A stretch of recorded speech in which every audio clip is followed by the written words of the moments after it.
Selamat malam Bapak, saya Epifanius Jole, NIM 1703030059. Saya mahasiswa sosiologi semester 7. Pada video kali ini, saya akan mereview buku pada mata kuliah Perencanaan dan Kebijakan Sosial. Judul bukunya Kesejahteraan Ekonomi. Ekonomi kesejahteraan adalah studi sistematis tentang rekomendasi kebijakan normatif di bidang ekonomi sehubungan dengan kebijakan pemerintah, dan ekonomi kesejahteraan teoritis adalah cara mencoba untuk belajar bagaimana menciptakan ekonomi kesejahteraan terapan yang handal. Mengacu pada filsafat dan ekonomi, buku ini juga menawarkan perspektif baru dan orisinal tentang sejarah ekonomi kesejahteraan, dimulai dengan Pigou dan memetakan lintasan ekonomi kesejahteraan teoritis dan terapan sepanjang abad ke-20. Meskipun itu adalah spesialisasi penting dalam ekonomi di pertengahan abad ke-20, ekonomi kesejahteraan kurang mendapat perhatian di abad ke-21. Buku ini mengeksplorasi sejarah ekonomi kesejahteraan dengan maksud untuk menjelaskan kenaikan dan penurunan selanjutnya. Pengenalan ekonomi kesejahteraan yang jelas dan seimbang ini juga mencerminkan kemajuan terbaru di bidang ini yang menawarkan perlakuan ekstensif terhadap teori ekonomi kesejahteraan dan teknik untuk menawarkan teori pada masalah yang nyata. Bagian pertama buku ini menyajikan sintesis teori, berawal dari premis bahwa tujuan teori adalah memberikan kriteria untuk memesan keadaan ekonomi alternatif. Dalam buku ini juga penulis menganalisis hubungan antara tatanan individu dan sosial. Mereka membahas kondisi efisiensi dan optimalitas Pareto serta cara-cara di mana ekonomi pasar mungkin gagal mencapai lokasi sumber daya Pareto yang optimal. Bagian kedua dari buku ini ialah membahas prinsip-prinsip ekonomi kesejahteraan terapan yang mengembangkan penggunaan variasi kompensasi sebagai alat utama mereka. Penulis juga membahas pengukuran perubahan kesejahteraan di ekonomi single person dan many person. Pada bab terakhir buku ini, mereka mensurvei literatur terbaru tentang analisis biaya dan manfaat. Setelah pertengahan abad, ekonomi kesejahteraan atau kesejahteraan ekonomi diajarkan secara luas, sementara beberapa penelitian terus berlanjut. Namun sebagian besar diabaikan karena keanehannya, terlepas dari prevalensi pernyataan kesejahteraan di zaman modern ekonomi tidak lagi mengarah ke analisis yang kritis. Buku ini akan mencoba menelusuri dan mungkin menjelaskan kebangkitan dan kehancuran itu. Sekarang, para ekonomi di abad-abad sebelumnya, seperti para ekonom di abad ke-21, melakukannya tidak ragu-ragu untuk membuat rekomendasi kebijakan. Adam Smith dapat mengadvokasi perdagangan bebas dan laissez-faire dengan alasan akan meningkatkan pendapatan bangsa.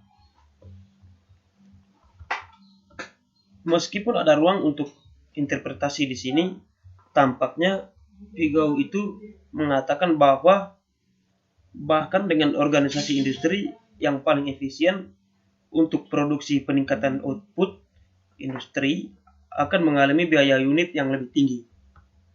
Bukan berarti reorganisasi industri yang menjadi penyebab kenaikan unit biayanya, tetapi seperti yang dicatat oleh Robertson tahun 1924 pada bukunya halaman 26, Beliau tidak memberi kita penjelasan alternatif.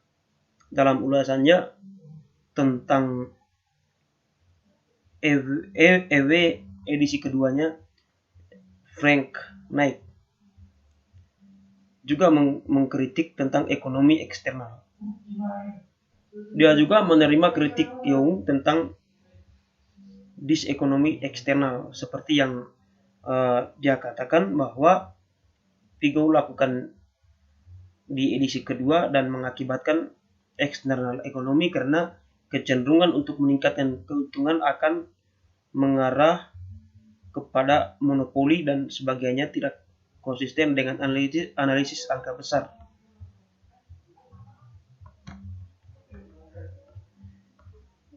Analisis sebelumnya tidak berkaitan dengan gendiskonemes yang timbul dari fenomena seperti gangguan asap, eksploitasi sumber daya alam, dan lain-lain. Eksternalitas pihak ketiga inilah yang lebih baik mengabarkan peran eksternalitas dalam ekonomi pusat.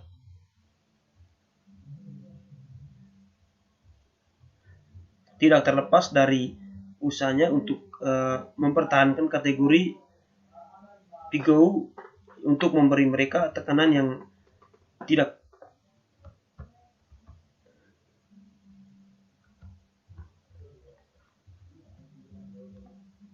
kalah penting maksudnya. Kemudian ekonomi kesejahteraan Pigou digambarkan sebagai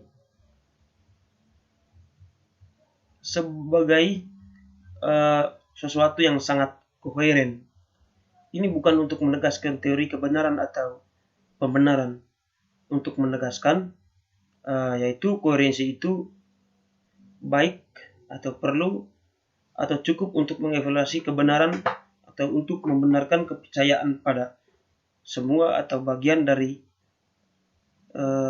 ceramah. Namun koherensi berguna secara khusus untuk dimiliki koherensi antara konsep kesejahteraan ekonomi dan teori motivasi, keputusan, dan tindakan orang-orang di pasar. Pekerjaan Pigou tentu saja tidak berlangsung dalam ruang hampa, tetapi justru sebaliknya bisa dianggap sebagai kematangan tradisi neoklasik yang telah berkembang di sepertiga terakhir abad ke-19.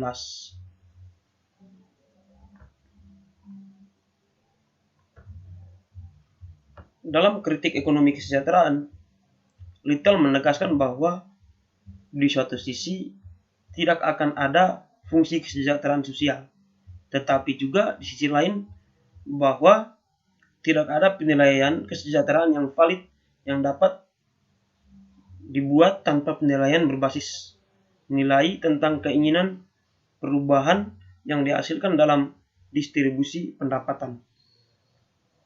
Di akhir abad ke-20, penelitian ekonomi semakin banyak disalurkan ke dalam apa yang oleh banyak orang disebut silo, yaitu subspesialisasi profesional yang berkomunikasi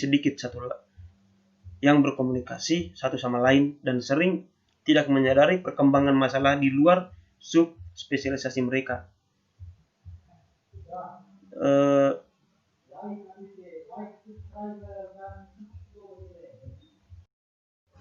Kemudian eksekutif dari bagian ini bagaimanapun juga semua pihak akan mengikuti bahwa analisis biayanya dapat menimbulkan manfaat. Bagaimanapun juga dihitung hanya akan mewakili salah satu dari sejumlah cara untuk mengevaluasi proyek publik. Kritik akan mengacu pada sejarah ekonomi kesejahteraan dan ekonomi berpikir lebih luas, di mana kontribusi untuk utilitas agregat merupakan fungsi kesejahteraan sosial yang mengidentifikasi individu utilitas dengan pendapatan real dan bobot. pendapatan real setiap orang sekaligus adalah akan memaksimalkan dividen nasional PGO tanpa memperhatikan distribusi. Oke, baik. Sekian dan terima kasih.